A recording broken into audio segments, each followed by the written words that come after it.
What is going on, everyone? My name's Andy and welcome to another FPL video, and today we are doing a Game Week 10 Q&A, community Q&A. Got your questions and talking points for the week.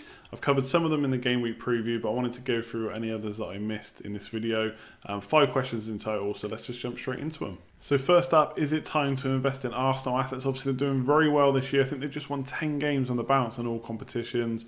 They scored 22 goals already. That's the second highest in the league, only behind Man City, who we do expect to be top. But you'd think at this point Liverpool may be a bit higher. They've had some tougher fixtures, which is probably why. But you can't deny that Arsenal are doing really well at the moment. They're still conceding quite a few chances, so for clean sheets, I'm not too convinced on them just yet.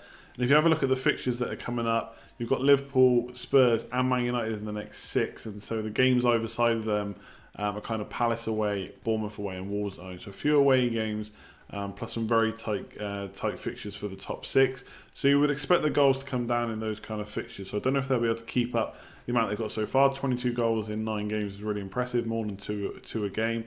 But obviously when you look at a team like that, yes, they look great, but you've got to look at the individuals. Who would you actually bring in your team? So if you look at the players that are kind of possibly nailed on to start or looking nailed on right now, you're looking at the likes of Lacazette, Ozil, probably Bellerin as well, and then Leno in goal. Now, I quite like Leno. If the fixtures were better, I'd probably look at him, 4.8 million. I think he could be a set-and-forget keeper.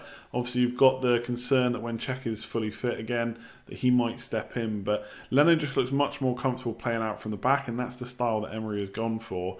So I wouldn't be surprised if it was a case of he'll keep his place unless he makes some major mistakes. Because it's not like he's the much lesser keeper of the two. They're quite equal. So Leno, I think, looks good, 4.8 million, but obviously clean sheets are a bit of a concern, which is why 5.4 million for Bellerin would probably put me off right now. Around that price range, you've even got the likes of Maguire, who's got much better fixtures and a bit of goal threat in him as well. Obviously, Bellerin's shown that you can get attacking returns against Leicester. He got 2 assists to go with his own goal. Obviously, that's just unlucky, especially the way it happened. So Bellerin's okay, 5.4 million. I just think Maguire maybe could be a better option just because of the fixtures. And generally, I think at that price point, it's quite hard to justify when you're looking at trying to put in the likes of Robertson, Mendy, and defenders like that. So then it comes to Ozil, 8.3 million. Again, I don't think his attacking stats look that good. He was magical, you could say, against Leicester. He was so good in that game. Really nice finish, really nice assist as well. So he did look really good. I just think for 8.3 million, I've been stung by Ozil before. I don't want to let previous bias come into my mind too much when I make decisions. 8.3 million, again, it's a tricky price point to get him in at with the likes of Maddison cheaper, Richarlison cheaper. So I think it's quite hard to justify. Lacazette would be the one I'd be looking at, especially those of you who got like a slot for him or Vardy or someone like that. He looks to have that starting central position nailed down for now. Now that could change. Emery likes to play on one striker a lot of the time. He could bring Aubameyang in. And again, I think the fixtures would just put me off. So to answer the question, is it time to invest in Arsenal assets? For me, I'm not going to. I think they look very good. They've got players there you could potentially buy. They just all seem a little bit tricky to fit in for one reason or another. And because of the fixture swing, I'm not sure I'd even look at Lacazette right now versus the likes of maybe Vardy or a cheaper Arnautovic, someone like that. So Arsenal, yes, very good, and I'm sure people might disagree on this point. But for me, I'm not going to be investing for now. So what to do with Bournemouth assets? Yuki Este in this question has Wilson and Fraser. Obviously, people have probably got Josh King as well. Maybe even a few have punted on the likes of David Brooks. And there might be a few of you holding defenders. So I think this answer comes in 2 parts, really. Short term, and I mean very short term, they got Fulham away next. Fulham are shipping so many goals this season so far. They don't really look like shoring up that defence at all.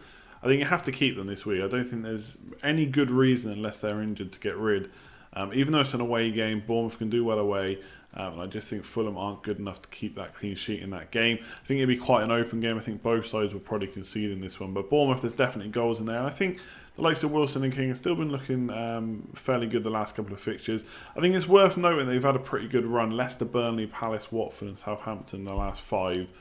So a nice run of fixtures. And I've been aiming quite a lot for fixtures this year, as a lot of us do every single year. Of course, you hope that the fixtures bring the form, and I just think after Fulham, it's probably time. And again, you're probably not in a rush to get rid of these players, but if you've got someone else in mind that you've got the money for, the likes of King and Wilson, for example, are quite close to the price of the likes of maybe Mitrovic or Arnautovic, then I'd probably be looking at them to ship longer term your Bournemouth players, because they got, after Fulham, it's Man United at home, Newcastle away, Arsenal at home, and Man City away. That's 3 really tough fixtures out of 4.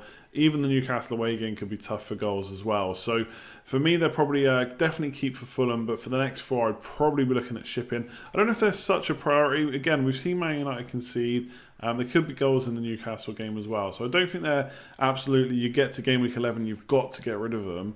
But if you've got players that you're eyeing up at bringing in who've got a bit of a fixture swing, like the likes of Arnautovic, maybe even Leicester assets, if you're holding Fraser, for example, maybe can you upgrade into Maddison and players like that. And if you've got defenders, I just don't see clean sheets in Bournemouth's future. So for me, keep them this week. Longer term, look at getting rid for now until their fixtures clear up again. So David Lloyd has asked, is it too late to be thinking of taking hits? They're much easier to take early in the season rather than later on. And I think this is always good to think about because people are probably looking at hits. Maybe they've already used their wild card. The team's starting to look a bit shaky. There's lots of players to jump on with fixture swings and stuff. I don't agree with the notion that hits are easier to take early in the season. I get the kind of mental approach to that, or the thought process is that, well, you've got the whole of the season to catch them back up, or catch up on the points that you've used, and also you're maybe getting more price rises and stuff at the start of the season. But for me, my attitude towards hits is kind of always the same, and I think it doesn't matter what part of the season it is necessarily, apart from right at the end, and it's maybe different when you're in the likes of game week 36, 37, 38 especially.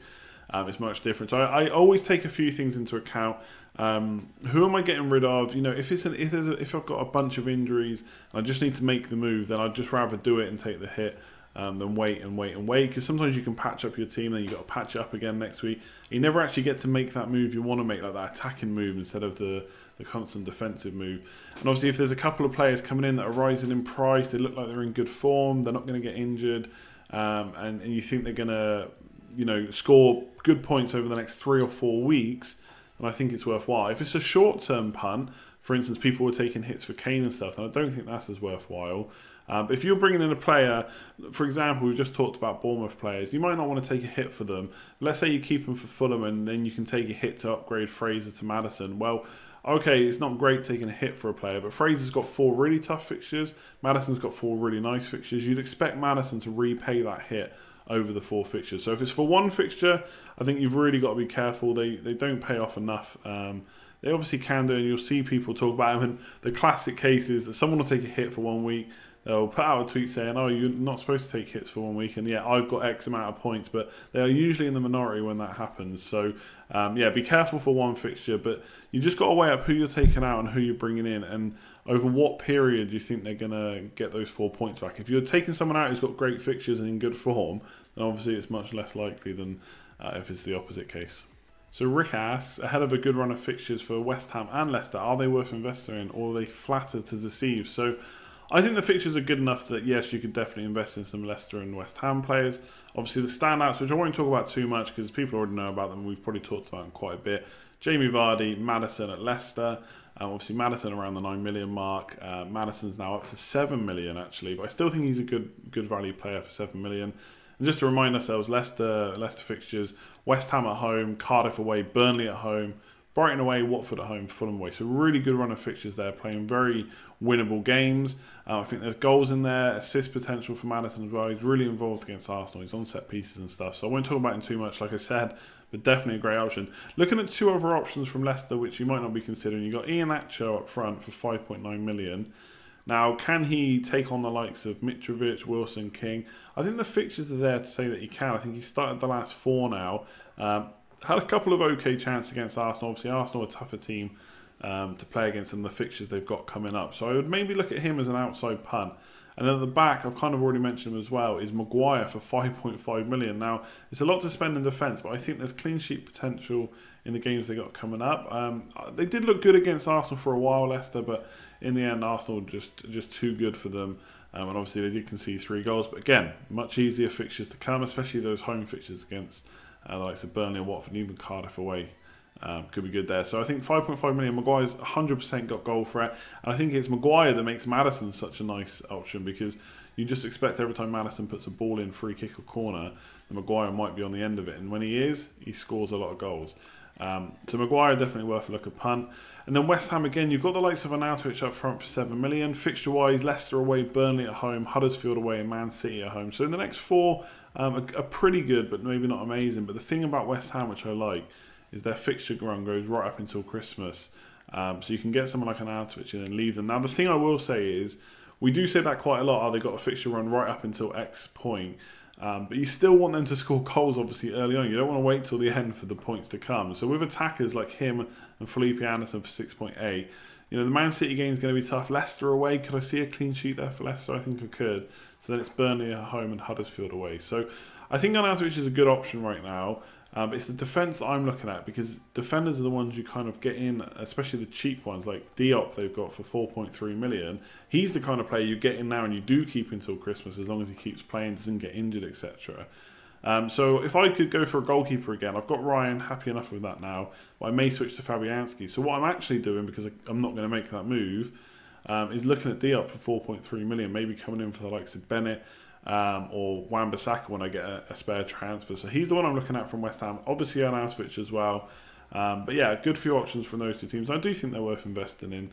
Obviously it depends who else you've got. Vardy's quite expensive to fit in, but Maddison for sure, Arnautovic for sure, and Diop 4.3 million could be a nice option. And last but not least, we've got Gavin, who asked, no other Liverpool attackers, but I do have Mane, should I keep or sell? For me, this is quite an easy one. I know there's going to be quite a few people out there who've still got Mane, probably. I think you keep, basically. Cardiff and Fulham at home in the next 3, which I've banged on about loads of times. But if those fixtures are a good thing for Salah, they're obviously a good thing for Mane as well. You've just got to keep an eye on Champions League. Does he play in that? What does Klopp say about him in the press conference? But if he's back and playing in the Champions League, then I think he's probably going to play in the Premier League as well. I don't know if they'll make that many changes. Yes, it's an easy fixture, and people always talk about rotation and easy fixtures, but at the same time, they want to keep pace at the top of the league. They don't want to let it slip. And I think Salah there, Mane coming back in, and Firmino would be good for Liverpool. Because obviously they did win 1-0 against Huddersfield, but it wasn't the easiest game for them. They didn't put the game away, so the likes of Mane could help out with that. So I think it's a pretty easy decision for me. If I still had him at this point, if you've not already sold, then you definitely keep if he's fit. Just wait and see what happens in midweek and what Klopp says, and go from there and just get your points against Cardiff. So that's it for today's video. Thanks very much for watching. At this point, hopefully with the preview and the Q&A, I've answered most of your questions. If you do have any more, leave a comment below, and either I or hopefully someone from the community will get back to you. Otherwise, yeah, leave a like if you enjoyed the video, much appreciated. Subscribe if you're new around here. Next live stream will be 9:30 PM on Thursday, so make sure you check that out. If you haven't before, I'll be answering any remaining questions you've got live on air for about an hour, usually sometimes over an hour, but about an hour. Otherwise, I'll leave it there. Like, comment, share, subscribe, all of that good stuff, and I'll catch you next time. Thanks very much.